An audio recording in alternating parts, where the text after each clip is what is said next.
Tuhan bersamamu.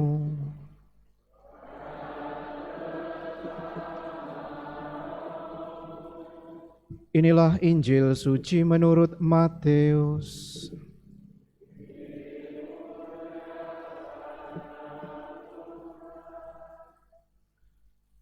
Sekali peristiwa, Yesus menyampaikan suatu perumpamaan lain lagi kepada orang banyak.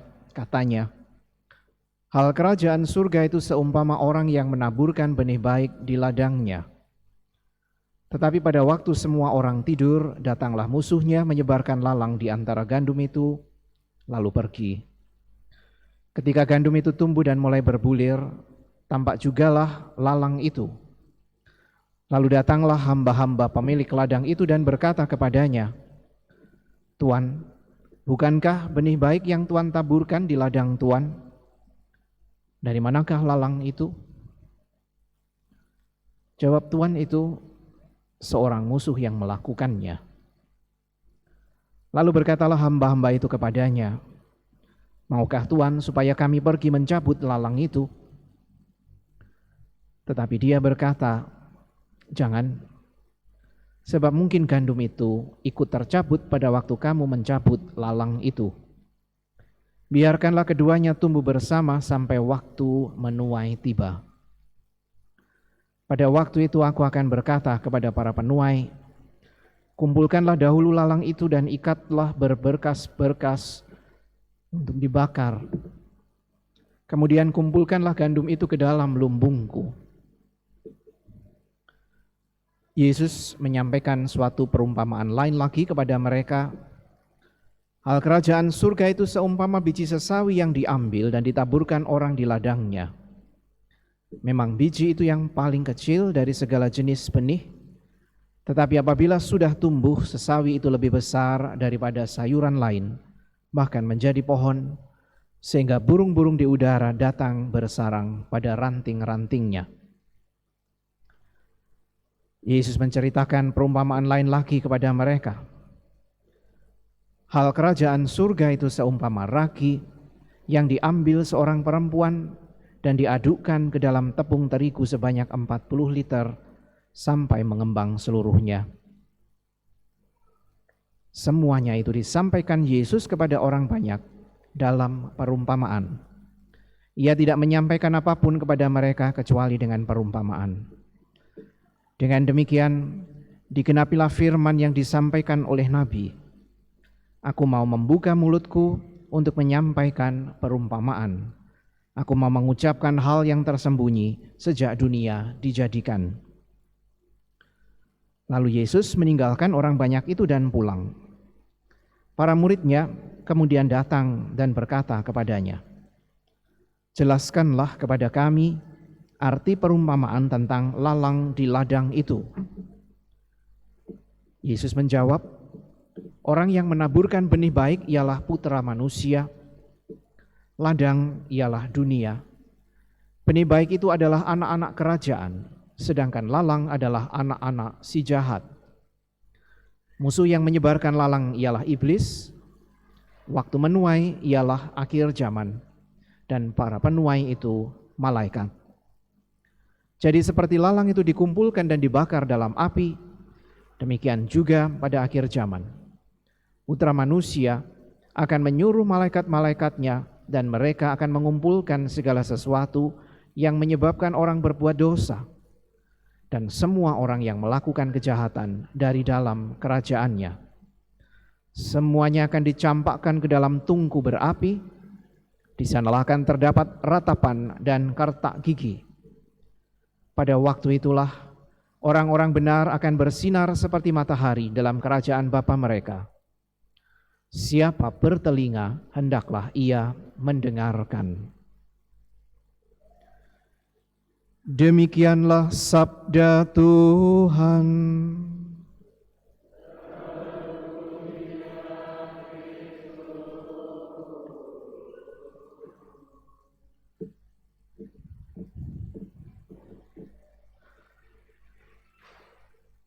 Saudara sekalian yang terkasih, pada kesempatan minggu ini kita baru saja mendengarkan pengajaran Yesus kepada orang banyak dalam bentuk perumpamaan. Ada 3 perumpamaan yang tadi kita dengarkan, dan secara khusus tadi perumpamaan tentang lalang dan gandum menjadi sebuah perumpamaan yang bahkan mendapatkan penjelasannya secara rinci. Maka saudara sekalian yang terkasih, baik kalau kemudian kita juga merenungkan apa maksud perumpamaan ini bagi hidup kita sebagai orang-orang Kristiani. Perumpamaan tadi dikisahkan oleh Yesus untuk menjelaskan hal kerajaan surga. Artinya, Yesus mau menegaskan bagaimana cara Allah bekerja, bagaimana cara Allah meraja. Di tempat yang pertama tadi memang kita mendengarkan perumpamaan tentang lalang dan gandum. Dengan jelas, perumpamaan ini menunjukkan kepada kita sebuah aktivitas menanam, tetapi juga dari aktivitas itu kemudian muncul gangguan lain.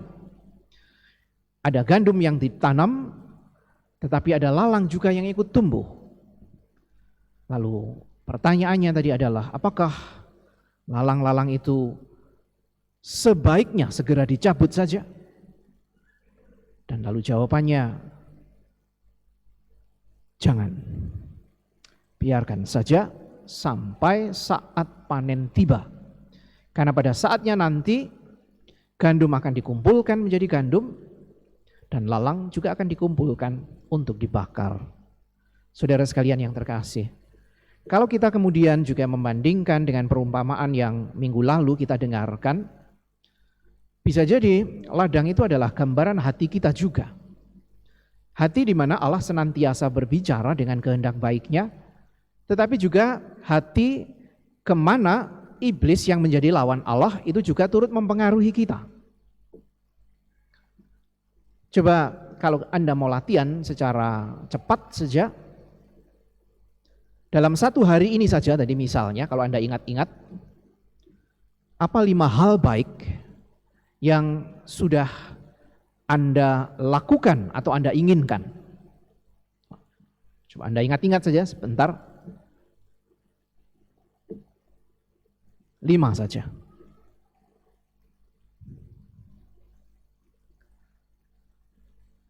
Tapi juga sekarang dengan segera ingat kembali dalam taruhlah hari ini 5 hal jelek.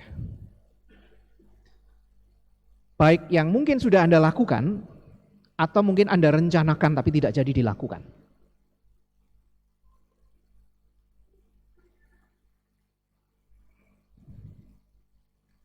Oke. Dalam waktu kurang dari setengah menit, saya yakin tampaknya sebagian besar dari kita itu akan lebih cepat mengumpulkan hal-hal jeleknya. Ketika diminta untuk mengatakan atau mengingat hal-hal baik dalam setengah menit saja, mungkin kita tidak jarang mengalami kesulitan. Latihannya bisa Anda lanjutkan nanti di rumah. Tapi itulah tanda bahwa di dalam hati kita itu seperti tadi ibaratnya ada gandum yang ditanam, tetapi juga ada lalang-lalang yang ditaburkan oleh iblis yang mengganggu pertumbuhan ladang-ladang ini. Lalu pertanyaannya juga sama, apakah lalu dengan segera kita mesti mencabut? Saudara sekalian yang terkasih, Allah kita adalah Allah yang tadi digambarkan sebagai Allah yang penuh belas kasih, Allah yang penyabar, Allah yang adil. Maka bacaan pertama tadi menggambarkan bagaimana Allah itu senantiasa memberi kesempatan orang untuk bertobat. Tapi lalu jangan kemudian kita salah gunakan. Oke, kalau begitu, ketika kita menemui kenyataan bahwa diri kita itu kerap jatuh dalam dosa, lalu kita mengatakan gak popo. Karena Allah itu penyabar, penuh belas kasih dan memberi kesempatan untuk bertobat. Nanti saja. Kalau kita mungkin mengambil secara cepat kesimpulan dari perumpamaan tadi, bisa jadi kita akan terjerumus ke situ. Ya wes lah gak popo, mumpung si enom aneh-aneh dulu ndak apa-apa, toh nanti masih ada kesempatan yang Tuhan berikan sampai panenan tiba baru nanti saya bertobat. Mungkin kita akan bisa terjerumus ke dalam cara berpikir seperti itu. Tetapi tentu saja halnya tidak dimaksudkan begitu. Yang lebih jelas adalah bahwa betul Allah itu Maha Kasih, Allah itu penyayang, Allah itu bahkan penyabar. Tetapi justru karena Allah itu memiliki sifat-sifat demikian, kita diajak untuk sungguh-sungguh berani menggunakan kesempatan yang Allah berikan itu baik-baik secara bertanggung jawab. Karena kalau tidak, resikonya juga sudah jelas tadi, bahwa lalang itu akan dikumpulkan dan dibakar. Maka bagi kita konsekuensinya tentu saja kalau kemudian kita mengulur-ulur waktu, okelah, biar tunggu saja sampai saatnya panen tiba. Tapi kan masalahnya kita tidak pernah tahu kapan saat panen itu tiba. Tapi ujungnya sudah jelas dikatakan kepada kita, kalau panen itu saatnya tiba, gandumnya dikumpulkan, lalangnya tetap akan dibakar. Artinya, meskipun Allah itu penyabar, penyayang, memberi kesempatan orang bertobat, Allah akan tetap bertindak untuk menegakkan keadilannya.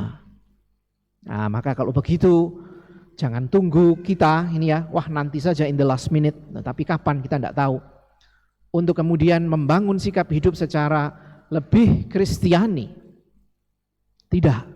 Sebaliknya justru lalu kita mesti bersyukur bahwa Tuhan memberikan kesempatan dan memberikan benih-benih baik di dalam kehidupan kita, sehingga kalau kita tahu bahwa ada hal-hal yang kiranya menghimpit pertumbuhan benih-benih ini, kita mesti juga berani menegakkan keadilan itu sedini mungkin.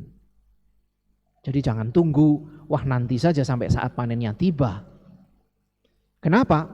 Karena kita diajak untuk juga berpikir tentang keadilan Allah. Allah tidak pernah membiarkan. Allah menunggu saatnya tiba. Maka di mata Allah, memang semua memiliki kesempatan untuk bertobat. Tetapi kita yang memiliki keterbatasan ruang dan waktu, tentu saja kita tidak bisa memposisikan diri kita seperti Allah yang mampu melihat panjangnya sejarah, waktu, dan kesempatan yang memang Allah sendiri sediakan.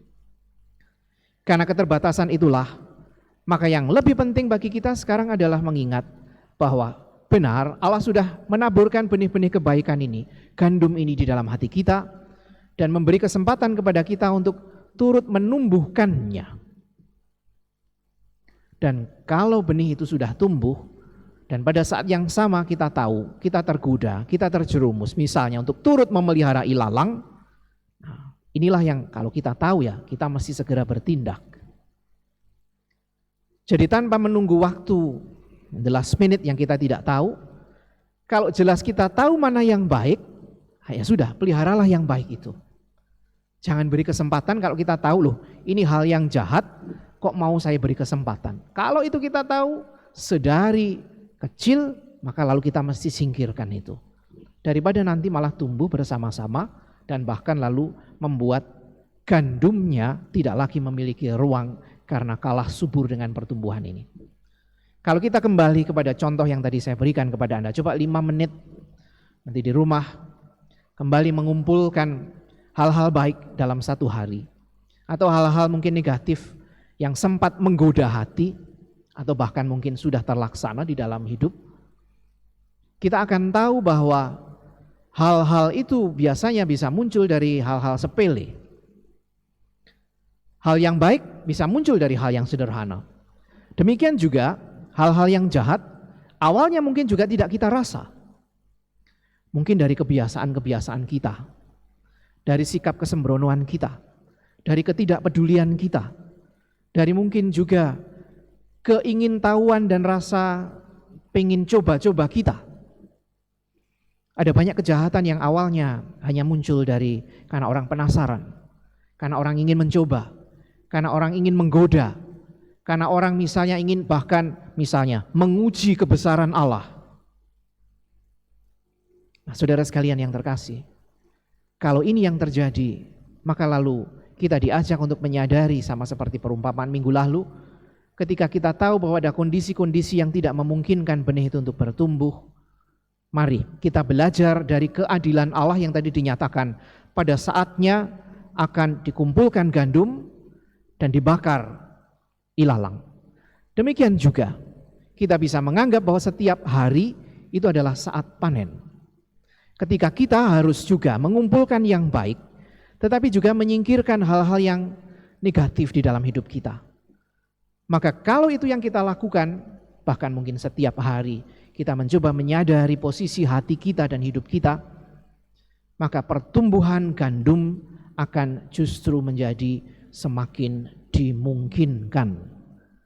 Kita tidak lagi memiliki kesempatan misalnya untuk membesarkan hal-hal yang negatif karena kita sudah tahu sejak awal dan dengan perasaan adil kita langsung singkirkan itu.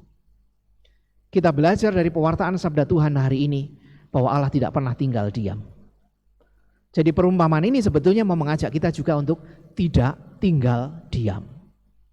Sama seperti Allah pada saat panenan nanti akan mengumpulkan apa yang baik dan membakar yang jelek, kita diajak untuk juga tidak tinggal diam, bukan dengan pertama-tama misalnya lalu mencari kesalahan orang lain, tetapi mulai dari diri kita masing-masing.